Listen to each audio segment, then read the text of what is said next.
Good morning, everyone. Welcome to our webinar. We're just waiting a little more for everyone to enter and then we start.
So I guess we'll start now. Hello and welcome to today's webinar on the theme of COVID care, community transmission and herd immunity, organized by the Association of Healthcare Providers of India. Thank you for taking the time out to be with us. And if you miss anything, don't worry, a recorded version of this webinar will also be available. What you can expect to get from this webinar will be evident from our distinguished panel of speakers. So let me introduce them quickly to you. We have with us the very esteemed Dr. Girdhar Gyani, who will be chairing the session. Dr. Gyani is the Director General of AHPI. He is widely recognized as an evangelist of healthcare quality in the country, who played a seminal role in setting up the National Accreditation Board for Hospitals and Healthcare Providers. He is the recipient of numerous awards and recognitions. Then we have with us Dr. Alexander Thomas. He's the president of AHPI as well as its founder member. He's an orthopedic by training and a former director of Bangalore Baptist Hospital, who has served the healthcare sector for more than 30 years now. Dr. Vinay Agarwal is the MD of Pushpanjali Medical Center and the recipient of Dr. B.C. Roy Award. He's also the former national president of IMA. Dr. Alok Roy is the chairman of Medica Group of Hospitals. He's currently serving as the chair of FICCI Health Services Committee. Dr. Narottam Puri is currently the advisor, medical operations and chairman of Fortis Medical Council. He's also the advisor with FICCI Health Services Committee. Dr. Sunila Garg is the director, professor, HAG, Community Medicine, Maulana Azad Medical College. National President-elect of Indian Association of Preventive and Social Medicine, a Fellow of WHO and Department for International Development of UK, and State Doctors Awardee for Meritorious Services. Dr. Sanjeev Singh is the Medical Superintendent of the Amrita Institute of Medical Sciences. He's a pediatrician by training and a leading proponent of infection control in healthcare facilities. He was declared as one of the heroes of infection control by the Association of Professionals of Infection Control of the US. Dear members of the media, we are all set for a very interesting discussion ahead. You can type any questions that strike you during the session by using the button at the bottom of your screen. These questions will be taken up by the panelists at the end of the session. So Dr. Gyani, sir, I would now like to hand over the reins of the session to you, please. Thank you. Thank you, Natasha. I think this is a very typical webinar. I am being part of it. This is exclusively for the media. And I think media has a lot of questions. And that's why we thought, let us have an exclusive webinar for the media. I will like to call this webinar as a science of COVID care, because the kind of galaxy of the speaker which are there in front of us, they will love to speak on the science of the COVID care for the, because otherwise we keep reading everything in our newspaper, on the television. But what is the science behind it? And that's why if you see the topics, everybody is keen to know, are we in the community spread? What is this herd immunity? Then, everybody is keeping eye on the fertility, how do we really control the fertility? And then the vaccine, which everybody is waiting. So these are the 4 topics which we will be delivering through the domain experts, Dr. Sunila Garg and Dr. Sanjeev Singh. And my senior colleagues, 4 of them, they will be here to answer all kind of questions from the media. So let me just show you the introductory slide, which will set the ball rolling. Can you see the slide? Is it okay, Sanjeev? Yeah, we can see that. Fine. So, this, of course, wherever you start any, puja at home, you start with the Ganesh Vandana. Now, this kind of seminar, the COVID meter is our Ganesh Vandana. Everybody has to keep looking at it, So you see, nowadays, everybody focuses on the 3 countries, the USA, Brazil, India. The total cases, Brazil and India are a little bit contemporary now. But the main important point which you can see is that fertility per million. That is where I think we are in a very happy position, 30 per million as compared to 464 in Brazil. And you can say the USA is 492. Just quickly, let me show you that this is the control chart for the month of May. Up to 15th May, we were not doing much of the testing. Once we started testing, our average shifted from 4.42, it went to 6.2. This is the way, shifted the average of this one here, it came average here. Then we went to June, a little more testing came up. And then if you see that the average shifted from 7.33 to 8.37, this is 8.37. This is the positivity which we were recording in our country.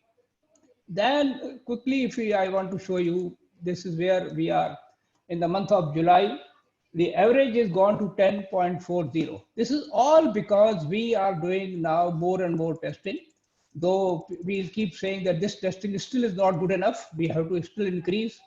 Now, this one is the recovery. That is the one, where we are in a very happy position that the recovery now has gone to 65%. That is where, here we are, the recovery rate is 65%.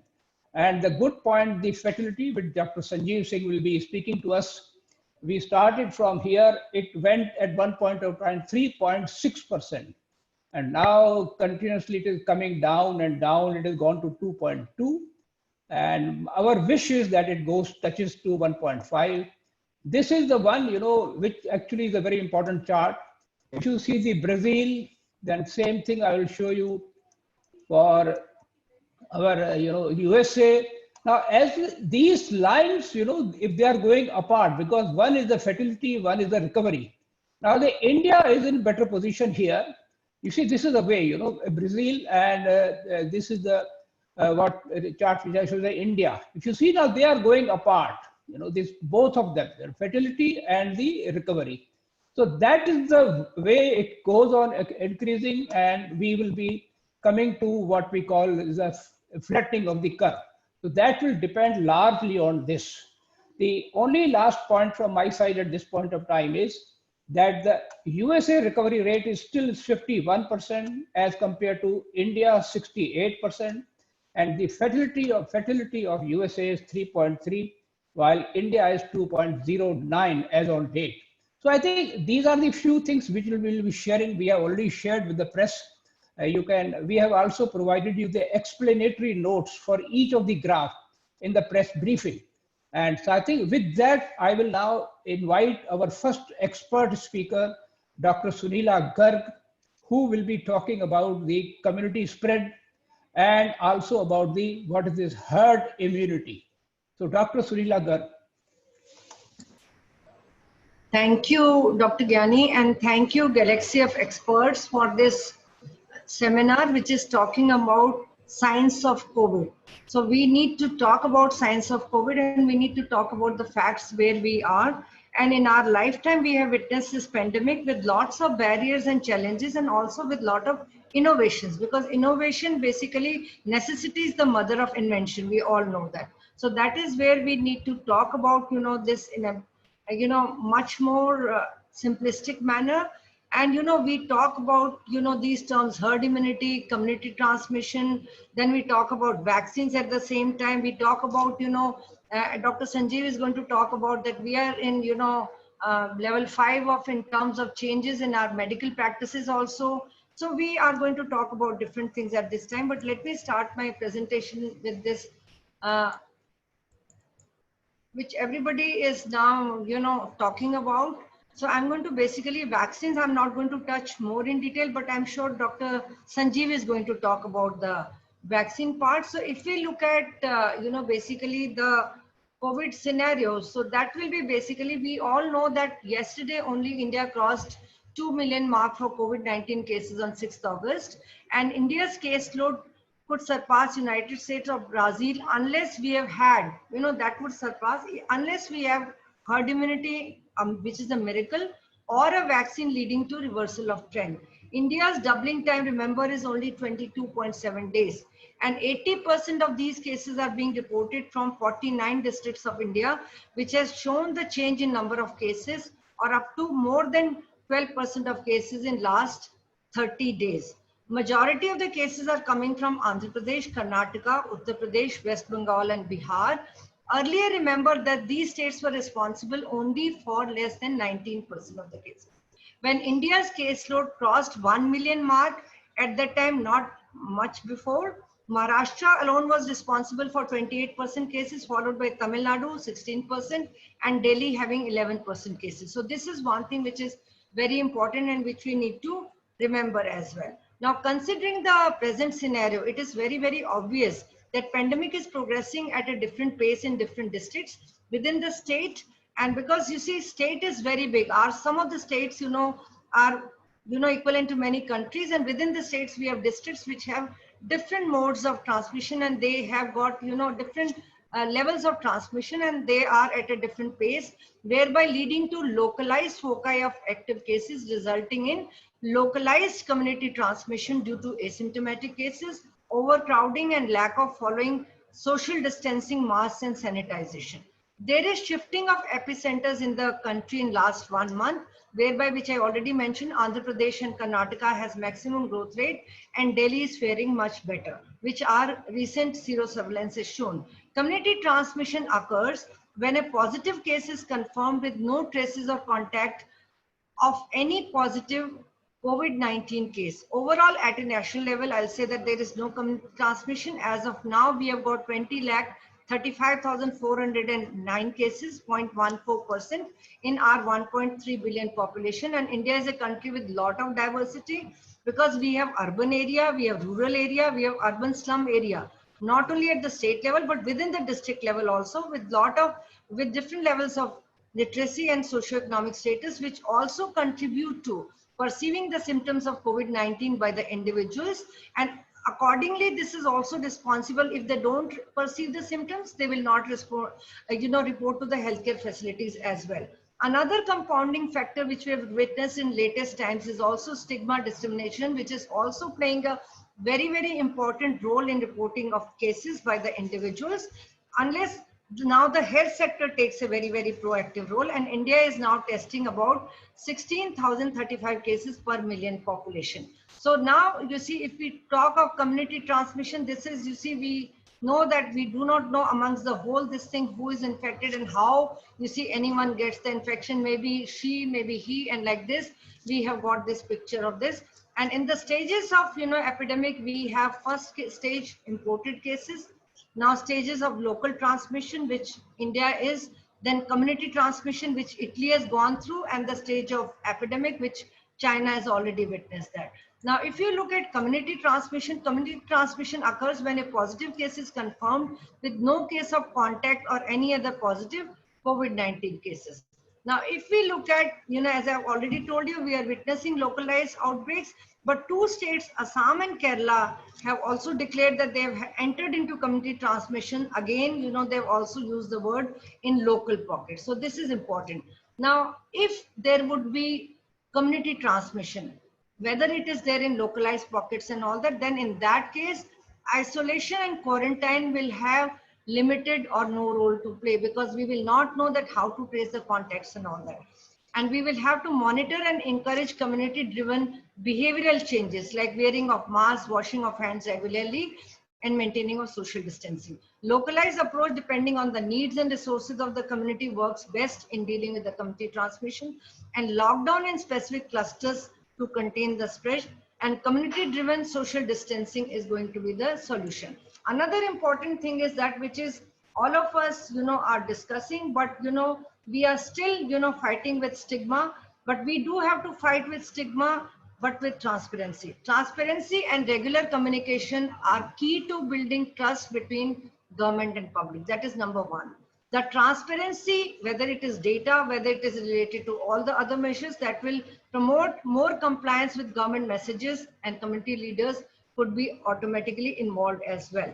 The regular press briefings regarding community status of pandemic in the country to update the general population must be enforced, because we must perceive community as equal partners in this game. It is important to deal with stigma for active cases, which leads to less reporting and ultimately community transmission. So right now, timely action is very, very important. So we need to be aware of this fact. Now, the word, herd immunity, which everyone has been talking about.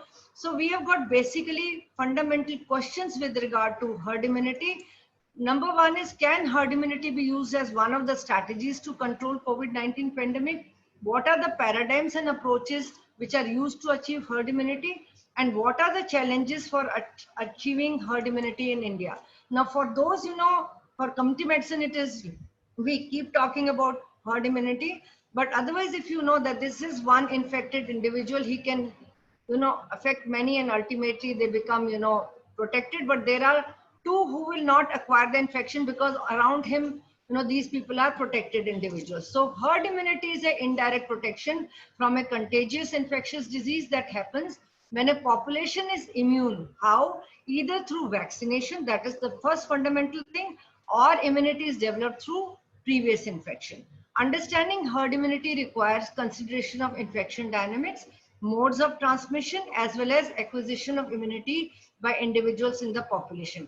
Isolation and quarantine, basically remember that they open door for reinfection, but vaccination or natural immunity after exposure leads to herd immunity, offering protection in the long run. Now, one of the key fundamental thing is R0 and herd immunity threshold. R0 is what? This is basically the average number of new infections which is generated by one infected individual during the entire infectious period in a fully susceptible population. This basic reproduction number, or R0, reflects the ability of infection to spread in the infectious period when we are not implementing, remember, any control measures. In infectious disease predictions, If R naught is more than 1, then infection can take the form of epidemic. And if R naught is less than 1, it indicates that the infection will not spread anymore and epidemic will be under control. And in previous epidemics also, like for H1N1 and in SARS 2003, R naught estimates played a very, very important role. Now, epidemiologists basically or public health personnel are focusing on R naught of SARS coronavirus 2, which keeps on changing with time and pace as it is dependent on the virulence of infectious agent, susceptibility of population for infection, demographics, socioeconomic factors, and climatic changes. This I will tell you with the help of one of the examples. Now this is basically a chart which shows that proportion of immune for herd immunity by the corresponding levels of reproduction number or R naught. So if we have R naught of about 1.2, then herd immunity to the extent of 41.2% is required. So if we have R naught of about 1.7, then we will have a herd immunity level requirement will be about 60%. So basically, so herd immunity is equal to 1 minus 1 by R naught, or you can say if R naught goes up, so 1 minus 1 by herd immunity will be your R naught as well. So the reproduction number for COVID-19 in India was found to be 2.56, and accordingly we calculated herd immunity threshold to be to the tune of around 61%. So that is important. So this is about, I'm talking of 2.56, which will be about this. So this is about 61%. So if we have a, example like COVID-19, which has been on Diamond Princess. So this was a very wonderful example where it showed that it's not only, the herd immunity or R naught which plays an important role, but there are other factors as well. So epidemic of novel coronavirus which we witnessed on COVID-19 in regard to COVID-19 on Diamond Princess cruise ship in February 2010, where there were over 3,700 people on the board, and R naught of COVID-19 was 2.28 with the confidence interval of 2.06 to 2.52 during the early stages, which were experienced on COVID Diamond Princess cruise ship. In spite of R naught being 2.28, now an important thing to be observed is that out of 3,711 people on the board, we had 19.18, nearly 20% people were symptomatic, only 20%. And then in addition, on top of it, 8.9% were asymptomatic, but they tested positive for COVID-19. But rest of the 72% population of the ship remained unaffected even after being exposed to the infection. So it was a natural cohort. We didn't do anything. These were people who came together. One was infected, and that is exactly we had only the exposed person or who developed infection were to the tune of about 30%. So basically we have seen that based on R naught, expected number of protected individuals through herd immunity should have been 51 to 60%, but it was only 30%. What did it show? It showed that other factors could have played an important role in herd immunity, which is virulence of the organism, susceptibility of the population demographics, and socioeconomic factors. So these are some of the important things. Now, what are the challenges in achieving? If we only say that we have nothing else, with us, we will only go for herd immunity. Most of the countries, who have been affected by COVID-19 have not even surpassed the 5% mark for infected cases out of their total population. So countries are far away from achieving the herd immunity threshold of 61%, which is required in this case. Now, natural herd immunity achieved through infection rather than vaccination can be challenging to induce through infection, as there would be very high rates of serious illnesses also and death. A community transmission in a country like India with high density of population may prove disastrous and fatal if population is exposed to acquire natural immunity as against COVID-19 infection. The best estimates for COVID-19 infection case fatality rate is around 2 to 3% if 70% of the population gets infected. Remember that how much would be the case fatality rate? That is about 2 to 3%. Even if vaccine is available, also we have to look at the other part of it. Some viruses, such as seasonal flu, mutate frequently, evading the body's immune response. So immunity doesn't last forever. Therefore, flu shot is necessary every year. Reinfection can also be a major factor to protect the development of herd immunity.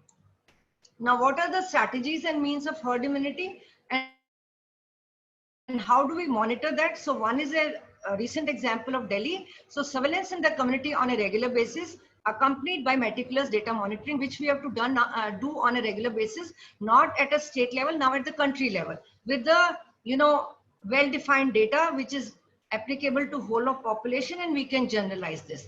And mass testing in pockets should be done to assess the immune status of the population for SARS-CoV-2 as done in Delhi, where 28.83% were having antibodies. Multi-pronged area-specific strategies should be made, towards the exit plan.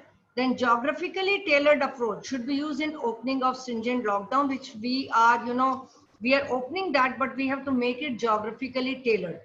And with the consideration of public health promotion measures like hand washing and physical distancing, and every now and then we are talking about masking. And recently also we have observed in, during the inauguration of construction of temple, that basically people were without masks. So this is one thing which we have to keep in mind. Gradual exposure of infection can be strategically planned by exposing young healthy individuals, first followed by children and then geriatric population. The general population should be made aware of the concept of reverse quarantine. Now, what is this reverse quarantine? Elderlies, that means who are people, who are above the age of 65 years, and people who are 60 but with comorbidities, they are protected from the virus. So that is one thing which is important. So that is one thing which we have to see that. Now, vaccine for COVID-19, are we within the reach?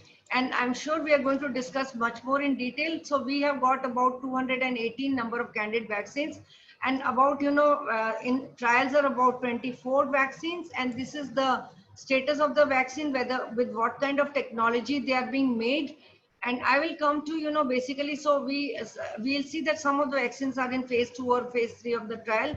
So this is the status of the vaccine which we are looking at. Now, as far as you see the vaccine status in India is concerned, we have got, Covaxin, which is their sites of the study are 11, and where we have completed safety studies. Then we have also got, Covishield vaccine, which is a recombinant vaccine with, along with Serum Institute of India, with Oxford's AstraZeneca, and which is there are 17 sites, and then completed status is phase 1 and 2 are completed in UK, Brazil, and South Africa. And then again, we are also looking at phase 2 and phase 3 approval on 1600 subjects. So that is one which is important. But then, there are a lot of concerns for the vaccines also when it comes, whether people will go immediately for that or not, because ultimately it is the individual whom we are looking at. So there is a biosafety concern, that is testing vaccine efficacy using COVID-19 specific animal model needs biosafety level 3 containment measures for handling live viruses. Now, another thing is that maybe, it may be antibody dependent enhancement. Some of the vaccines may have unintended opposite effect by causing antibody dependent disease enhancement. So which increases the virus attachment to the target cell and might trigger the cytokine storm, whereby the person will be infected by the virus after vaccination.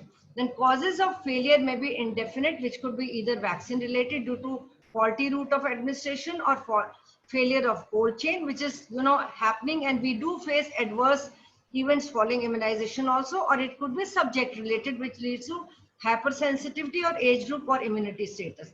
We are yet not sure about the cost and how many doses we are talking about, and when the vaccine comes, then only we'll come to know. So you see, whether it is herd immunity, it is vaccine, or over a period of time the virus will attenuate and go away, like in past. So we have to, so these are the issues of concern which we have to keep in mind. So ultimately, as you see, I come from this institute, and I always, Mahatma Gandhi Institute of Medical Sciences, and I'm fond of this thing, that we have to be the change. We have to accept, all the possibilities, and we have to think critically that what we are aiming at and what is the real option for us. Until that time, you see, important is to focus on the behaviors of the community. That means is empowered community who is following SMS, sanitizing, masks, and maintaining physical or social distancing. But we also have to be ready to accept the change. So because in this new normal, we have to accept the change. So thank you so much. Thank you. Thank you, Dr. Sunila. I think this was a wonderful lecture, I called it classroom lecture. I am sure media must have been really empowered to know what we were talking of science of the COVID. Please hold on. We will be inviting questions for you a little later. But quickly, let me go to Dr. Sanjeev Singh, who will be telling us about how do we really reduce the fatality. And about vaccine, of course, a lot of things have been covered, but Sanjeev can also add on to that. Dr. Sanjeev Singh. Thank you, Dr. Gyani sir, and thank you all the panelists who are there. They have been working so hard in the field and they have done stellar work. And thank you, madam, for such a wonderful presentation, very exclusive.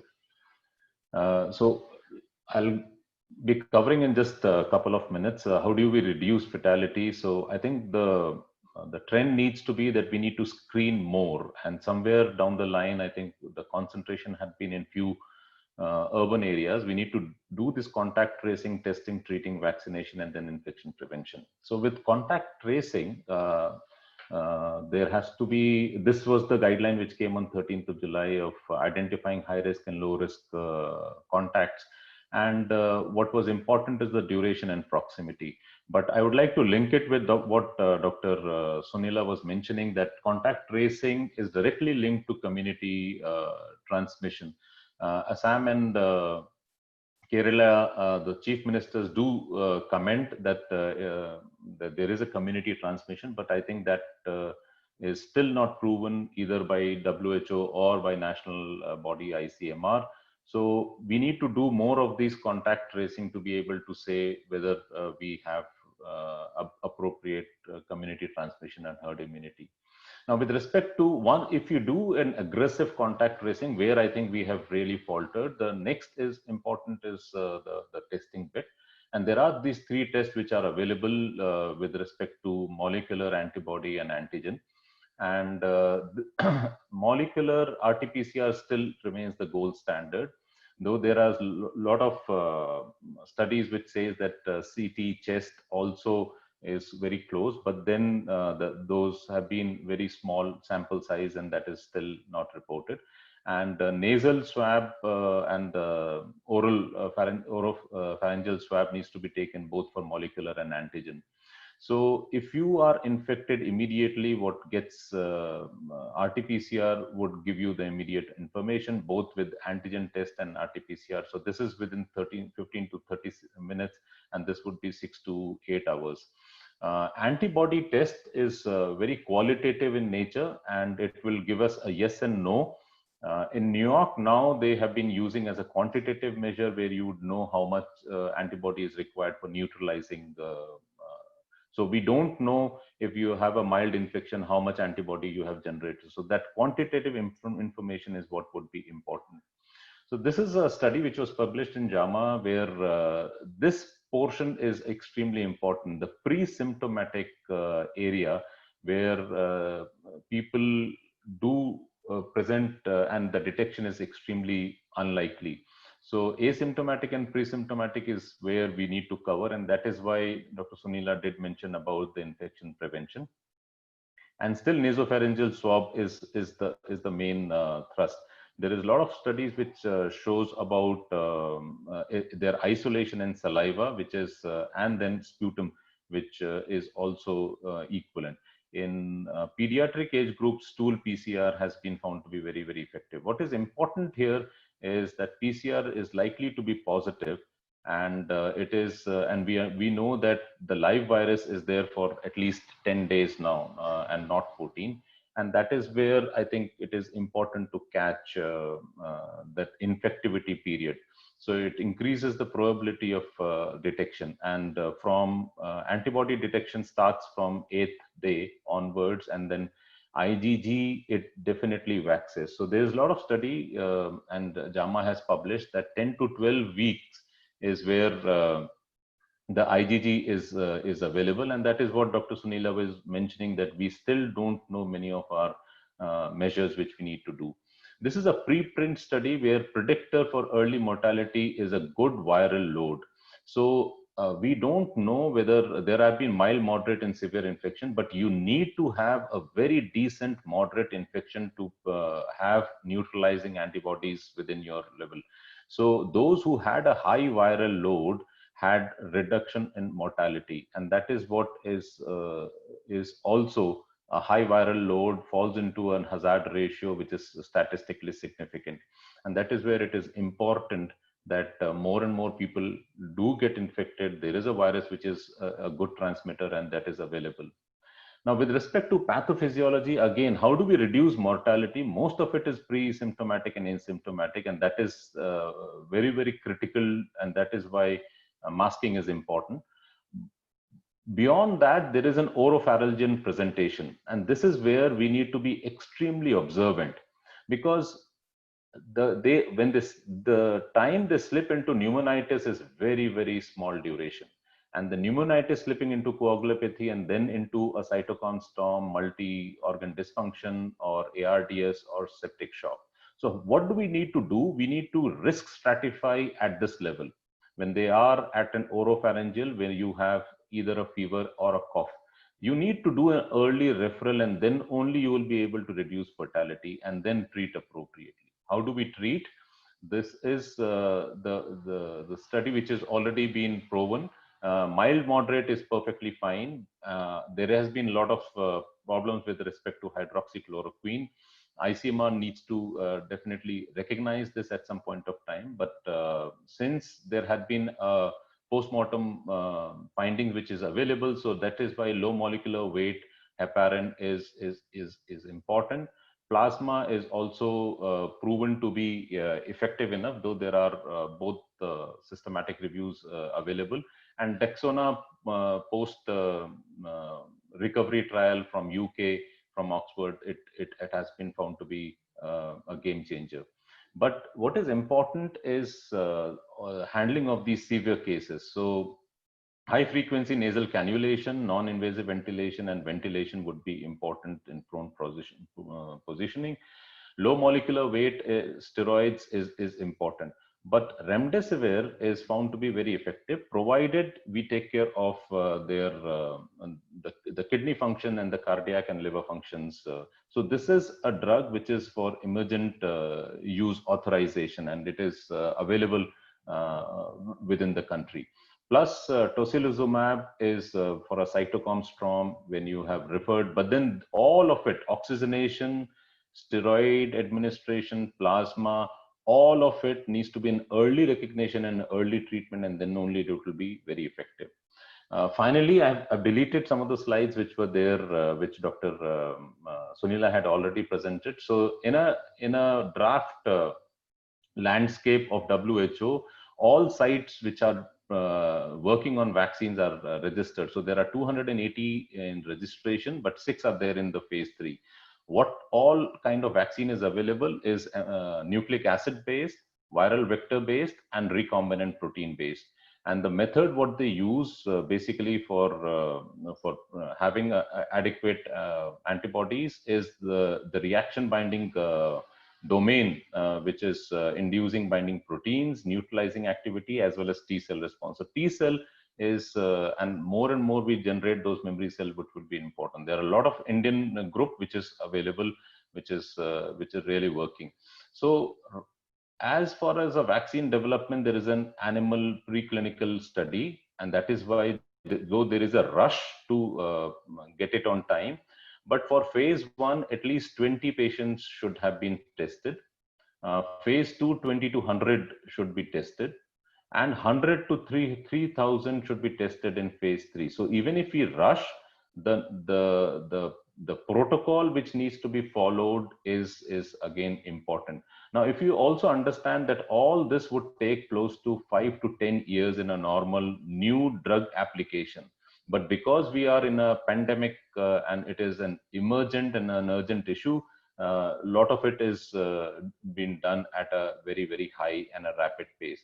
And with phase 3 would be a post-marketing where you analyze all the, which Dr. Sunila had also mentioned about all the adverse immunization and their safety and efficacy aspects.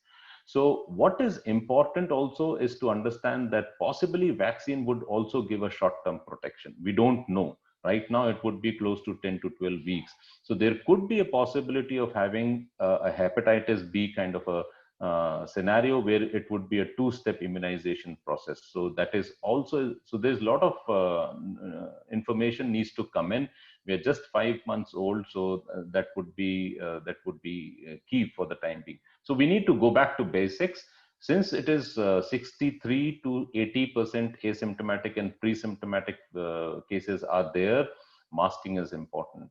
And with physical distancing of more than 1 meter, since it reduces 62%, so physical distancing is important. Other than that, hand hygiene and surface disinfection is the key. So that is what I would like to cover to reduce fatality for the time being. Over to you, Gyani sir.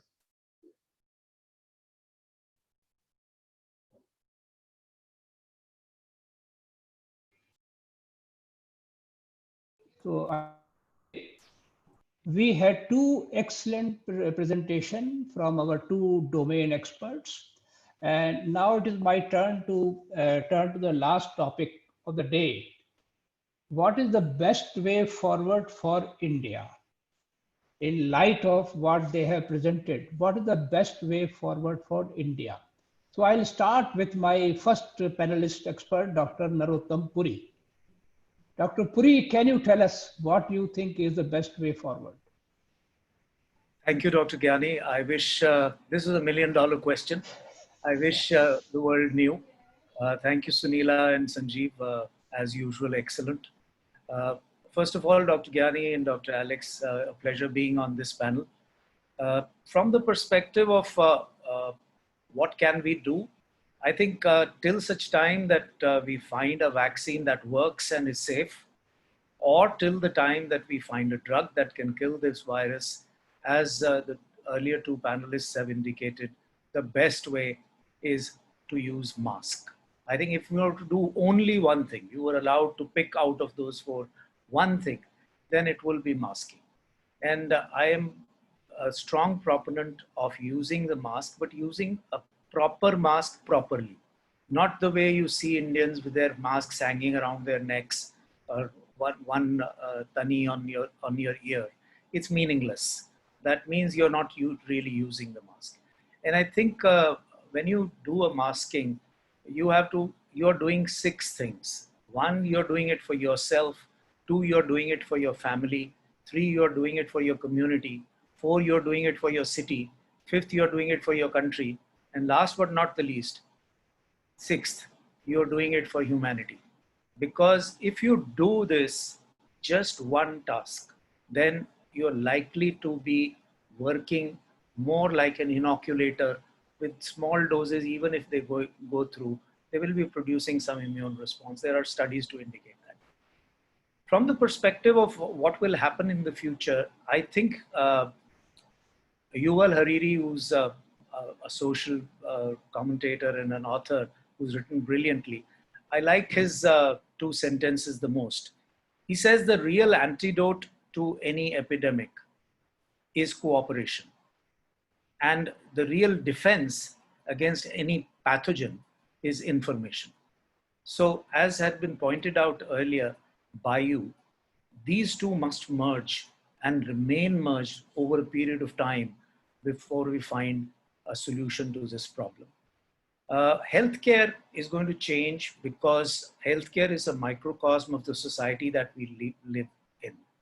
And since the economics of the world have changed, the entire way of behavior has changed, healthcare cannot remain immune to it.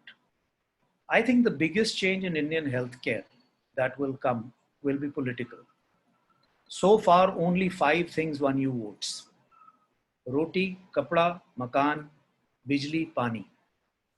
Add healthcare to it now, because it is now on the political landscape.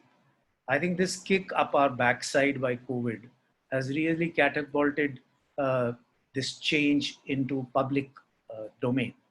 And now when you go to vote, you will look at a candidate who's promising you something more than these 5. And that 6th element will become healthcare. The other thing is a social and cultural change. I think the way we are moving, not to be spitting on the streets, coughing in the elbow rather than the way we were used to be doing, the element of embracing and being in close personal touch, at least till we find a cure, temporarily if not permanently, there will be certain social and cultural changes which will occur in India, and these will have an impact on healthcare, because mind you, many of our diseases remain in infection, many of our diseases are respiratory infections, and this will have an impact on that. The third major change, I think, will be how hospitals function. Let me first put it in perspective by stating we have to move. Pandemics are never won in hospitals. Pandemics are won by communities, they are won by individuals. And you have to move from hospital to community and from community mitigation to personal. Where we lose out, particularly in this part of the world, is that we all know our rights, but we don't know our responsibilities. Now, this is an important epidemic in which we've got to know our responsibilities well. And unless and until we embrace those responsibilities, both as individual and as a part of the community, this pandemic will not be won. It cannot be won in the corridors of the hospital. So, but hospitals will need to change. Whether temporarily or permanently, no one really knows. But cost is going to become a major factor. And I don't think every hospital will need to now think of all the frills that were provided, because there just won't be money, at least in the 2 to 3 year period coming forward. The other change that might come is that we've been caught napping because we were focused so much on the NCDs, non-communicable diseases, and rightly, that we paid no attention to, let's say, the availability of negative pressure rooms, the availability of isolating certain certain entries and exits. So hospital designs and structural changes will probably become an imperative now, rather than being used depending upon the amount of space that you had available. The other change, which is a major change, which we are seeing, and you and I are now participating in it, this is the digital technology. I think it's not just artificial intelligence, not just the AI that we keep talking about. This digital communication is going to change the face how healthcare delivery occurs. Already you're seeing the increasing role of telemedicine. And if you find that there is a greater development in this telemedicine sphere, there are laws, there are accreditation norms set which allow for a safe delivery of communication, then this will become the norm rather than this thing, at least in certain chronic disease management cases. The trouble really is who pays the bill for this digital. And the second part is, how do you legally protect this confidentiality of the patient? And how do you legally protect the provider of this telemedicine service? The second part is, of course, from the perspective of research. I think with the focus on, we have sort of realized that we were manufacturing a lot of drugs, but we were dependent on active pharmaceutical ingredients, APIs, from China in 70% cases. So this focus back on developing these is a very positive change in healthcare. And I think research and development will get a fillip, because so far India was investing 0.85% in R&D compared to Germany and US, which spent roughly around 3%. So if that increases and Indians have the ability to do very good research, look at even the Oxford vaccine person, there will be an Indian there. Look anywhere, you will find an Indian there. I'm not deliberately going into the details of all this because there may be questions about it. The other change that I see, which is going to be major, is the development of the segment of home healthcare. A lot of focus will change.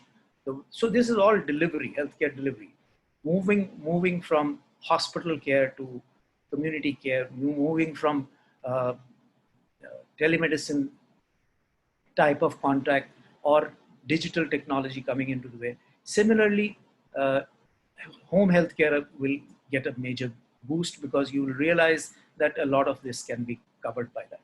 The other segment which will change, I think, and already we are seeing signs of change, and that is in the field of diagnostics.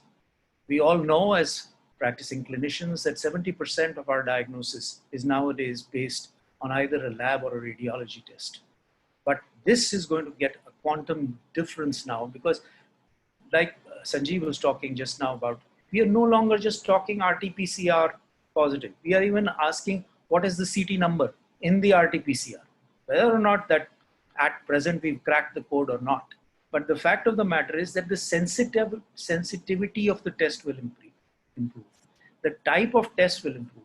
Look at the amount of research that India is doing now, a test which can give you a result in 1 hour. DRDO is working with the Israeli companies. So these things will get a fillip, and I think it will be sustained over a period of time because India cannot afford another pandemic of being a part of another endemic. Last but not the least, I think will be changes which are required, but I doubt very much whether they'll occur this quickly, will be in the field of medical and nursing education and training. We have realized, we have 7 doctors per 10,000 population, 17 nurses per 10,000 population. My point has always been that India is particularly obsessed with numbers. We need so many number of beds, so many number of this. Who's there behind that bed? Who's behind that ventilator? Is that doctor available? Is that nurse available? And if that doctor or nurse is available, is that doctor or nurse is trained to handle that bed and that ventilator? So there's no point providing a large number of beds, a large number of doctors who are ill-trained. So I think quality along with the quantity, when they mesh, then you get the best results. We focus too much on quantity with scarce a thought for quality, which to my mind is most important from the patient's perspective, because all that the patient wants is a good clinical outcome. What is clinical outcome? It's a measure of the quality of service, both medical and service combined, that's clinical outcome.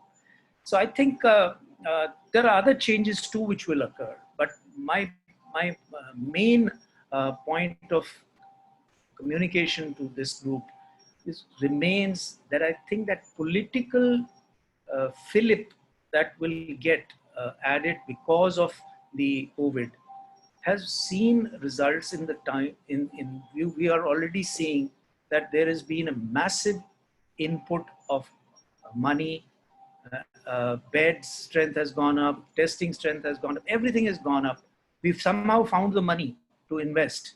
So I think public healthcare will improve. That will be a very, very major change. So when the healthcare scenario gets into the political eye, the politician, the administrator, the bureaucrat will need to see the value of investing in public healthcare. We spend roughly 1.2%. We are talking about 2.5%. But even if we invest 2.5%, this is not going to be enough. My point is India loses 28,000 people every day.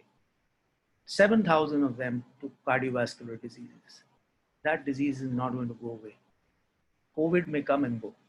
So you will need these beds, these technologies, these inputs, because public health is in shambles. The real reason why we are suffering is because we've not invested over the last 72, 73 years in public health. And this has come back to haunt us and to bite us. Thank you. Thank you, Dr. Puri. To my media friends, I will only like to say that you have heard, clinician par excellence, Dr. Puri. You have also heard statesman's par excellence, Dr. Puri. It is very rare to have this combination into one person. I think he has touched upon from micro to macro level in just, I think, 7 minutes I have been hearing him. I think he has developed the blueprint for all of us. And I think this, which is getting recorded, I think will become the reference in time to come. Thank you, Dr. Puri. Wonderful. Now I will turn to Dr. Alok Rai, another excellent clinician and entrepreneur. Let us hear from him. What is his blueprint for India to go from here? Dr. Alok Rai. Thank you very much, sir. First of all, for inviting me on this webinar. It's a pleasure to be here and listening to all of you. It was kind of reminder, whatever I have read and seen, I've been reminded in last 50 minutes or so. So now we have covered almost everything. I was thinking that like after Puri, there's no point speaking much. But I thought maybe I would share my experience of what we are going through pandemic. I have got at this point of time around 600 patients admitted through our system in our various hospitals in different states. Couple of things I like to point out, which Dr. Garg had mentioned in the morning and Dr. Sanjeev has mentioned and Dr. Puri has mentioned. Let me just put together what is happening in our practice, in clinical practice, what are our difficulties and what are our solutions and what we can look at. These three things I'll talk about. First of all, that we don't know what works best in our clinical practice in our COVID care. Some of the medicines work sometime. Same medicines don't work at the same time in other patient. Similar set of patient at the same time. The medicines act differently. And the response of COVID for the body and body towards COVID is so varying that as far as we are concerned, we are very, very confused. Though we have a kind of algorithm how to operate within that, which Dr. Sanjeev Singh had mentioned in the beginning. But having said that, we lose 28-year-old man. On second day, he comes to the hospital. We send 97-year-old home. We send somebody home on 17th day who completely normal, everything is fine. He comes back and joins the work for 3 days. Then he has a second round of cytokine storm on 21 days. And after 21 days of the day of infection, and we are almost losing him. So the pattern of the disease is so different, and it is nothing, there's no yardstick to which we can stick to. Few points. First, we will like patients to get treated as early as possible. This country is going through in a waveform in disease numbers through different states and through different regions. So the learning, what has happened in Bombay is not really very much with Jharkhand or with what is happening in Bengal, not necessarily be there with the Patna. With all the webinars happening, the confusion still is very, very high that what is the right way of treating patient and what are the signs to watch for. Is our hospitals ready to treat people in the in a manner which is befitting for different segment of populations, different age groups? So this information is not really disseminated. So if we can really get together and start disseminating as much as possible, the ICU people, if they get together and share it more and more and more and more on a daily basis, probably it will do a lot good and save many, many lives. One. Second, sir, that the population who are getting infected, they need to understand what is the right time to come to the hospital. It's still those standard teaching that mildly symptomatic, asymptomatic, accidental discovering RT-PCR positive, they just stay at home. And 3 days when they don't have symptoms, they become so happy that everything is fine with them. And then 7th day or 11th day, it hits them so hard that they have to be brought into the CCU, then the struggle starts. When the COVID is no more virus, it's more of fighting the comorbidities. So our healthcare institutions will have to really gear themselves up and constantly get information and should be shared by as many institutions who are doing good work with our people in different locations, far-flung areas. So probably we can save more lives over a period of time. As Dr. Puri has said, I would like to reiterate a point that hospitals have to change infrastructurally. As we should design the hospital earlier, In short term, they will change, and in long term, they will change. I'm not talking about the government hospital, I'm talking about the private hospitals. We all will have to redesign our hospital in a different manner. What we have invested in last couple of months, that the changes we need to be brought in to treat COVID patient.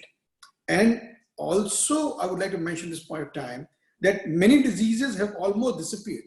The orophycal route has become very, very less because a lot of people are washing their hands and we are keeping our environment clean, our sanitizations are better. So many diseases we are not seeing, like typhoid and all that have just practically disappeared. There's hardly any patient coming in because those patients, those who have fever, those who are toxic can't stay at home. They have to come to the hospital.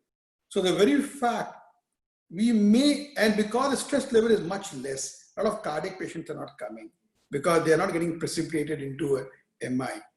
Unless they are COVID, a lot of patients of COVID are presenting as a MI as a first symptom. That beside those, the number of patients coming to with a cardiac infarct or MI in a technical language, which is more known to the public, we are getting much, much less patient now into the hospital. Obviously, there's a fear also of coming to the hospital, but a fear can't stop a patient who's having MI. You can't stop intracranial hemorrhage patient not coming to the hospital. The very fact that they're not coming means the number also have dropped. So there is significant benefit of COVID also, as we are seeing, to the general population, which is good for the population. So the hospitals will have to make certain changes in the infrastructure, and long term, as Dr. Puri has said, as everybody has been saying, the education and the training will have to change. And today we have our biggest difficulty in running a hospital is not getting a patient. We have lots of patients who are willing to come in. The biggest problem is getting a trained doctors. Biggest problem is getting a doctors in who are willing to go in. Our biggest difficulty is getting a set of nurses who are trained and who can help us, who know the ventilator settings, who have been trained. So there's going to be a huge training requirement which need to be brought in, and a public education is a must at this point in time. We need to educate as many people as possible.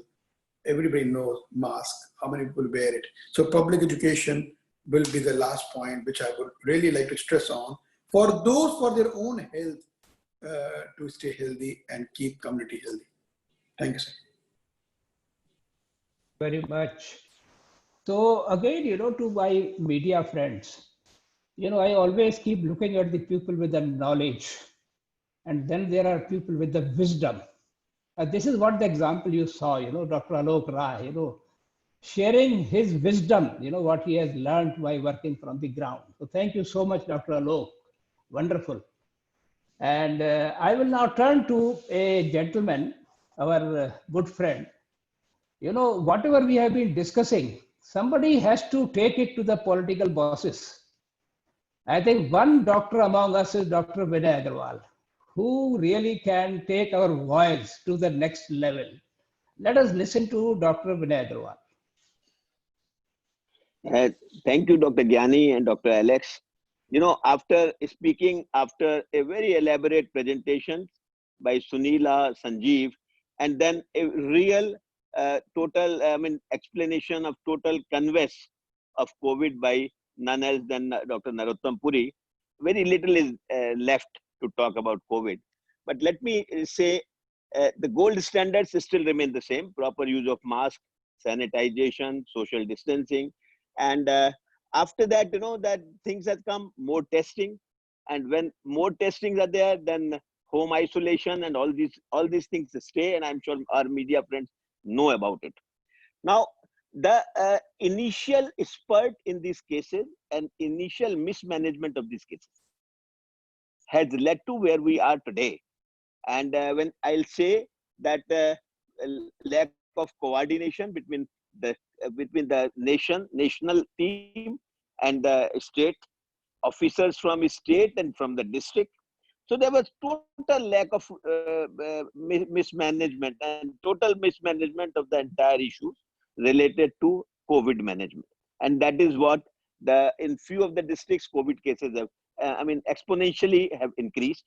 And when we talk about, I mean, community spread, I'm sure it does not matter much whether we are in a community spread in a specific locality, a specific area, or in a specific district.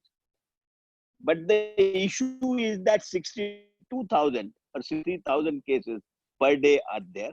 Issue is that in the last 15 days, we have doubled the cases. It is 20 lakh cases we have in India now. And as far as deaths are concerned, we are even crossing about 40,000. But the COVID has given a lesson also to healthcare. Now, we have to reframe, reorganize, restructure our healthcare institutions. Now, that is what is a prominent this thing when we talk about a lot of changes in the infrastructure, a lot of things around, and particularly even the healthcare management, medical treatment also will change. A lot of we need to I mean, depend on telemedicine. Telemedicine is going to be the mainstay in future also, managing various form of treatment, particularly in the district, particularly in primary health centers. And also, I'm sure the total restructuring of the medical education system in this country will take place after COVID.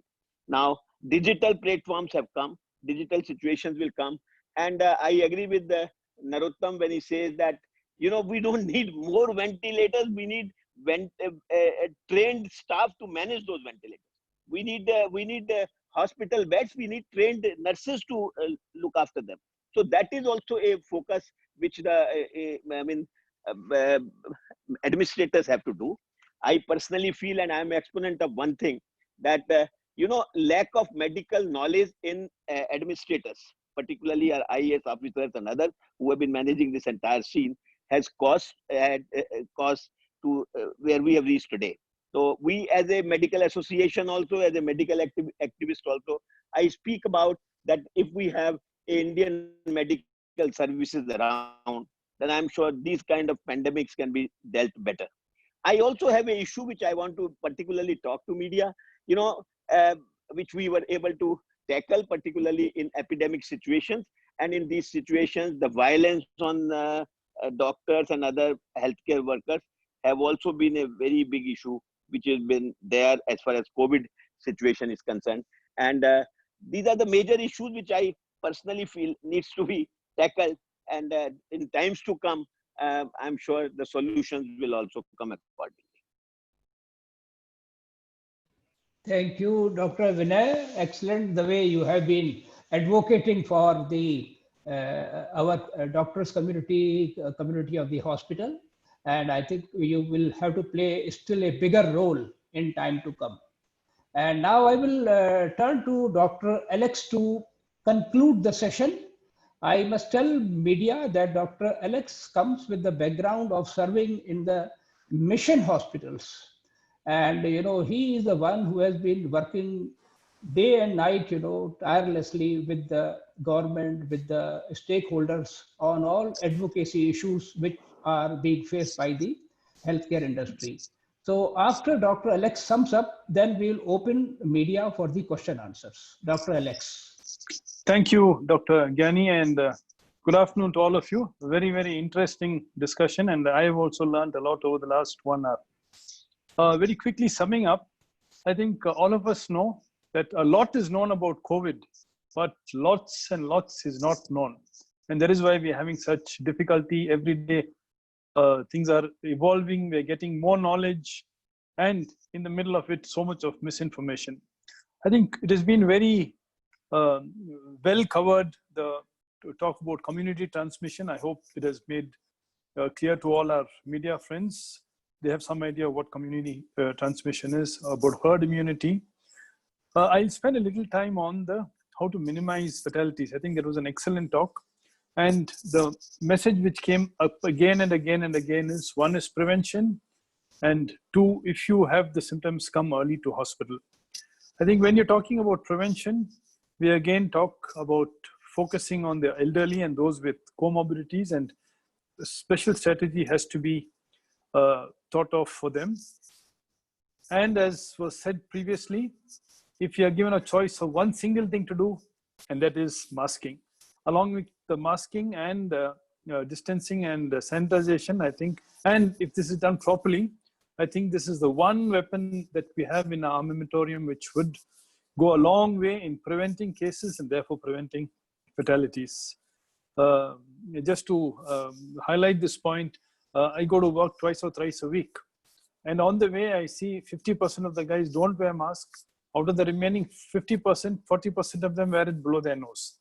So I think if the governments and if the media can ensure that this is implemented, I think the main issue is that it has to be implemented. This will go a long, long way in, to some extent, containing this epidemic. I think another area which we may not have touched upon is that they have to prevention of fatalities is patient has to go to a hospital, but equally important, there should be beds available, especially those with oxygen and those in the ventilator beds and the personnel required for this. I think I was recently going through a statistic in a government hospital here. Out of 98 cases, 97 cases in the ICU died. And then we were trying to talk to our colleagues, and it was just one reason: they did not have enough adequate staff. It was mainly the nurses doing it. But as you look at the private sector, I think the results are better. But again and again, it is important that the patient comes to the hospital in time, and we would be able to do, we'd be able to reduce the mortality. Vaccines we spoke about, very interesting, and we're hoping and praying that a vaccine would come out, a vaccine where India is the hub of vaccine production, but the vaccine should be safe, it should be efficient, and also importantly, it should be affordable. Now, coming to the way forward, I think all our speakers have spoken, and again, once again, masking, distancing, disinfection, and I think we have to just keep reiterating that. It's very important. I think this pandemic has showed us that our public health facilities are very inadequate, and it is time. HPI has been talking about this for many, many years, talking to all the authorities, that the government health system has to be strengthened. There's no other way.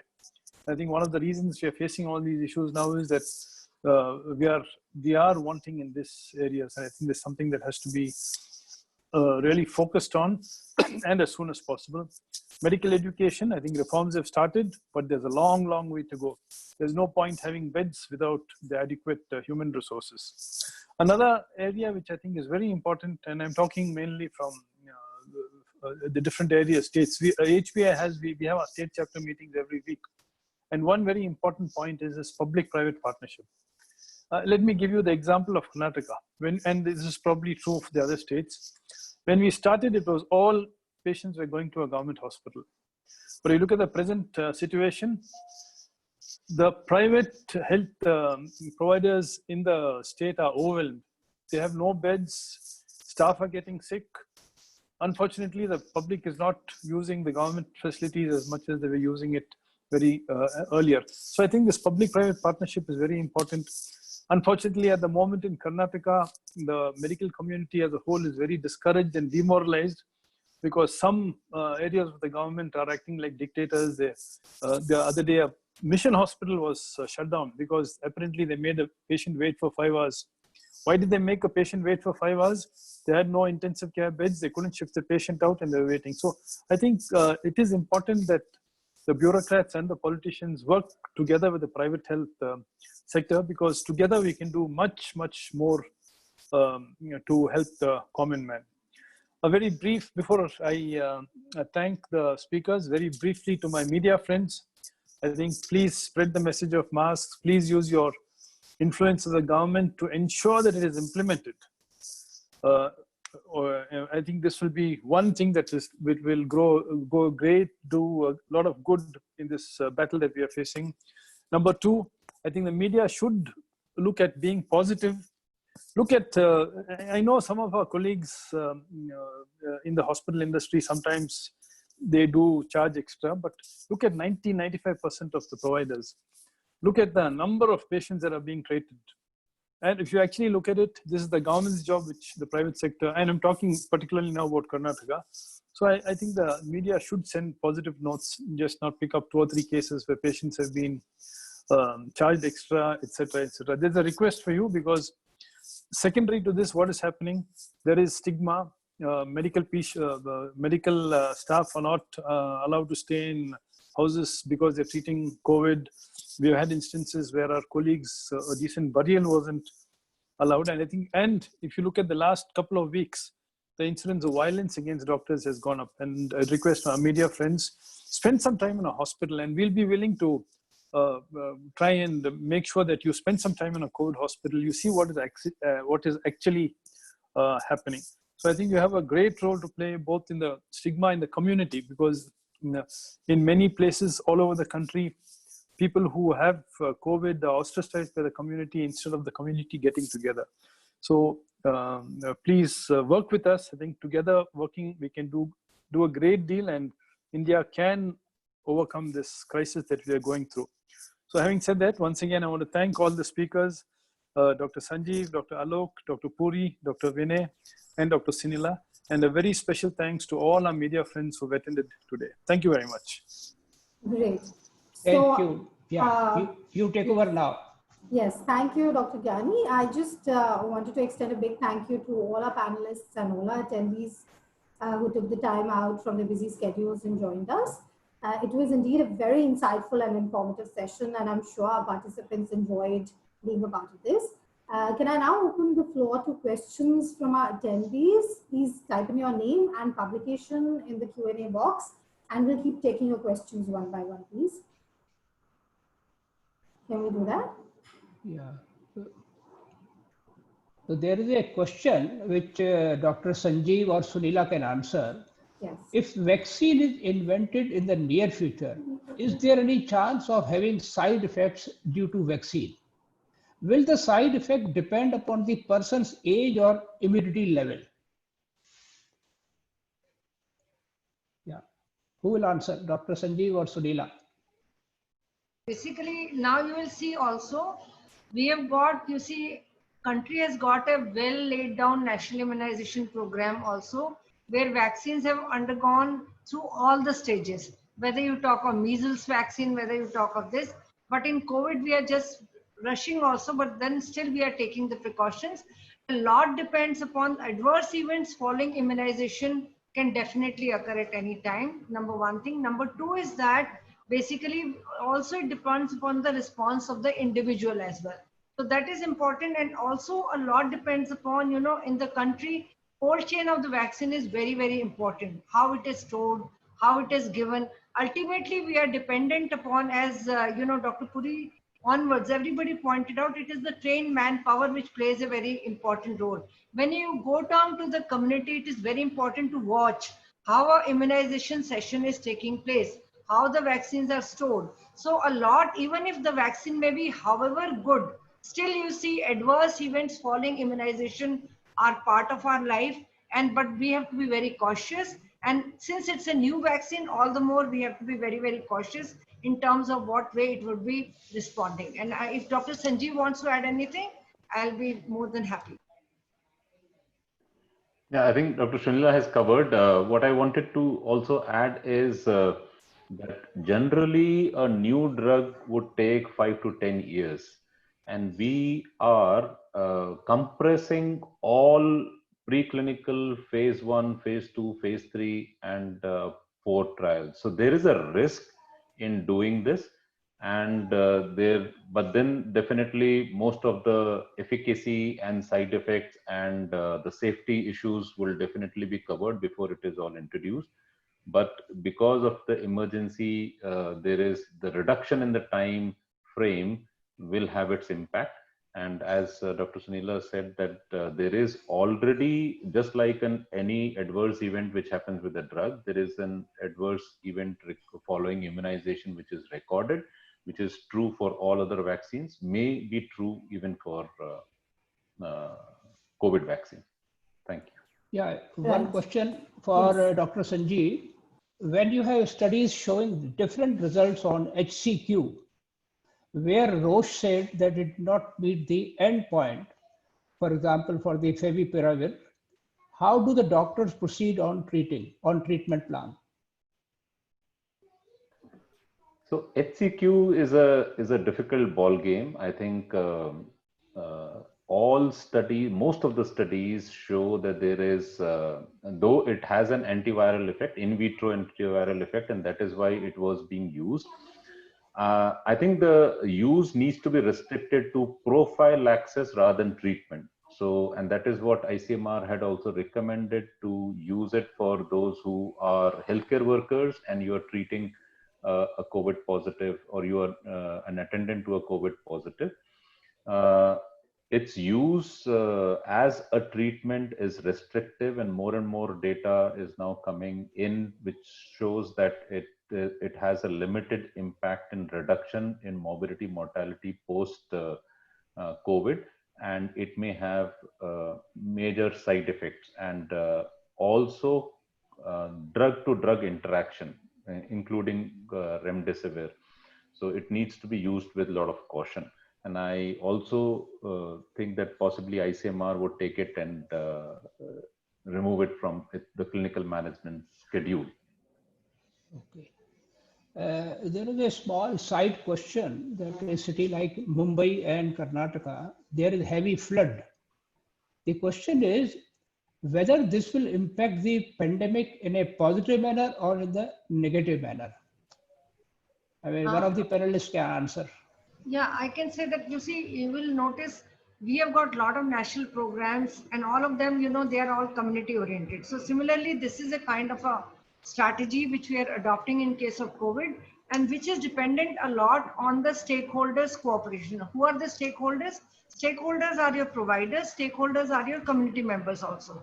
So definitely the priorities change. Whether, if somebody comes to me and I have a house which is flooded, my priority will be different. So that is where definitely the community health programs and all our national programs are community oriented. They are definitely, affected. And also you would see during this time, COVID was more or less a vertical program, and our other programs also were affected, whether, there were no rains and all that, because we were so much bound to, so that is where, they are affected. But we need to keep a provision, or we need to have an SOPs also, that the program achieve a certain level, so that, we do not roll back as to what gains we have achieved. Okay. Now, for the information of the media, we have shared all this information, all scientific papers, PowerPoints with all of you. You have to generate the story out from it. And if you have still some doubts, please come back to us before reporting into the media. I think with that, I again go back to Natasha.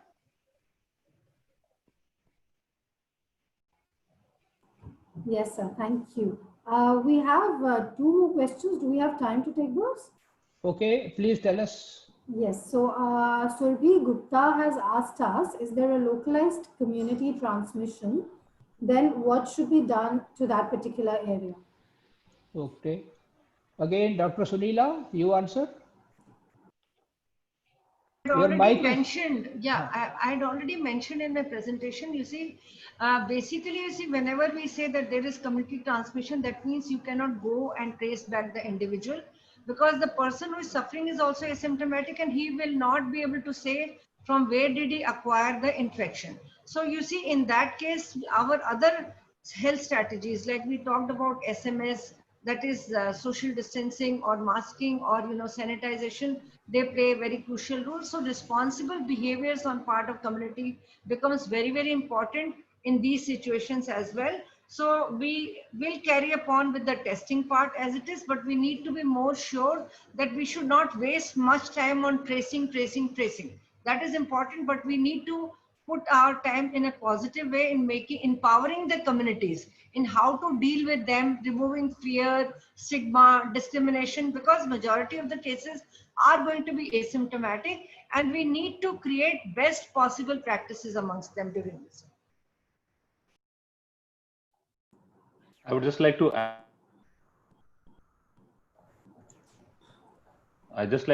Whenever we conduct, it needs to, the community transmission or serosurveillance study, it needs to be more heterogeneous in nature and more comprehensive, covering both the urban, semi-urban and rural. That would give us a good picture.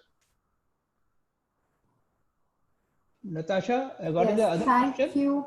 Thank you. And another question is, it's been observed, at least in Mumbai, that trainee doctors are leading and treating patients. Are they trained well to handle this pandemic? Okay. Dr. Alok? Sir, this is a $1 million question. What happened that till 2 months back, all our GPs had disappeared. They had completely disappeared from the market. Small nursing homes had shut down. Now, with the more number of patients coming in and bigger hospitals becoming busy, all GPs, many of them are back to their job, and small hospitals have opened up. And they keep the patient for 7 days, 8 days without even doing RT-PCR. So, and then when they come to us, when they become very serious, because these patients dip very fast. They don't give you much of time to, there's no systemic gradual growth. They dip so fast. So that's exactly what I said when I was talking. Time to educate those people, which we are trying to do in our small way in Bengal. That's how the Bengal results are a little better. We are really working very hard on that. But that's a real problem. Small nursing homes, their attitude toward the disease, and what it was earlier also, they used to only send the patient when patient was bad. We used to get patient on ventilators, which is still happening. But these patients are not going back home out of ventilator. Most of them are dying because we lose that window, very important window, where we could give them immunosuppressive drug, we can give them something to take care of. Yeah, but I'll also like to add one more thing, in my journey of tracking from Dharavi to Delhi, I'll say that, in Dharavi, quite a bit of, whole contribution came from the local providers. And I was listening to Commissioner of Mumbai, who was involved directly in the control of the, pandemic within Dharavi. So that is where he said that they had involved 32 practitioners from the other systems of medicine who played a very, very crucial role. So I think empowerment and capacity building are two things, which we can see, and everybody, depending on the level, can be imparted the training. So that is important. And India is very big. We cannot forget that. So our task is huge. Yeah, and training is extremely important. Right. Right. And one more, when you calculate fatality, what is the denominator? Is it deaths as compared to number of persons tested, or the number hospitalized, or the total population? Okay, Dr. Sanjeev? Yeah, so it is for the population, it won't be within the hospitalized patient, it is for the population. Okay. Depend upon it will come out of cases. So number of infected individuals will be the denominator, and upon, numerator will be the number of, cases who have died. So this is actually your case fatality rate. So fatality is coming out of cases. That is there. Then you can stratify it further, whatever, out of total proportionate fatality rate, we can look at all the causes. COVID contributed to how many. So ये बहुत सरल शब्दों में समझने वाली बात है. So we can look at that. Okay. Any more question? So there's just one more. Are hospitals or government taking corrective action to reduce mortalities? Okay. Dr. Alex Thomas, can you answer? Yes, I think the answer is yes. Very soon we are trying to, the governments and the hospitals. I think all the governments, if you look at the various state governments, the central governments, the ICMR, they're coming up periodically with the treatment protocols, and the private hospitals are learning from it. But as Alok mentioned earlier, it would be good if there could be a common a platform where everybody could share their experiences. And I think that would be one step ahead in keeping up with what you see on the ground and how to effectively take care of it. Okay, yeah. Sir, if I may add on, that the government role is today, especially in Eastern India, is phenomenal. Government is engaging us on daily basis. All of us, all private providers. That's how you would have, and there's a tremendous restraint from the private hospitals on every front to ensure that we truly serve the society. That's why you will not even get anecdotal experiences of hospital treating badly or not taking patients in on time or charging too much of money. These things don't happen in Bengal and Eastern India put together. So there has been a tremendous contribution from government, and the public, private hospitals have played along. There has been a lot of work together. So Alok, this is what we are saying. Hopefully this synergy continues post-COVID also. Sir, when tail is on fire, a lot of people get together. When we know, sir, we have done thousands of bypass surgery. When the bypass surgery is on, that man promises me he'll never smoke for the rest of his life. After 3 months, I catch him smoking in a field outside. Well said. Okay. So I think, yeah. So So Natasha? we're just running out of time now, and apologize to all those who were unable to, whose questions we were unable to address. You can please mail us on the given email IDs, and we'll revert to you at the earliest. Again, a heartfelt thank you to all of you who spared your precious time to join us. Dr. Alexander, sir, I would now like to invite you to close the session and for your concluding remarks, and a big thank you to everyone. Already been done, so I think Formally. we'll just go ahead. Yeah, we've once again, yes. Thank you to all the panelists once again, and a very warm thank you to all our media friends who attended this. I hope it has been useful. Any more doubts, we'll be most happy to answer this. But I think we are in it together. We request and ask for your support as we fight this pandemic together. Thank you once again, and have a good day. Thank you.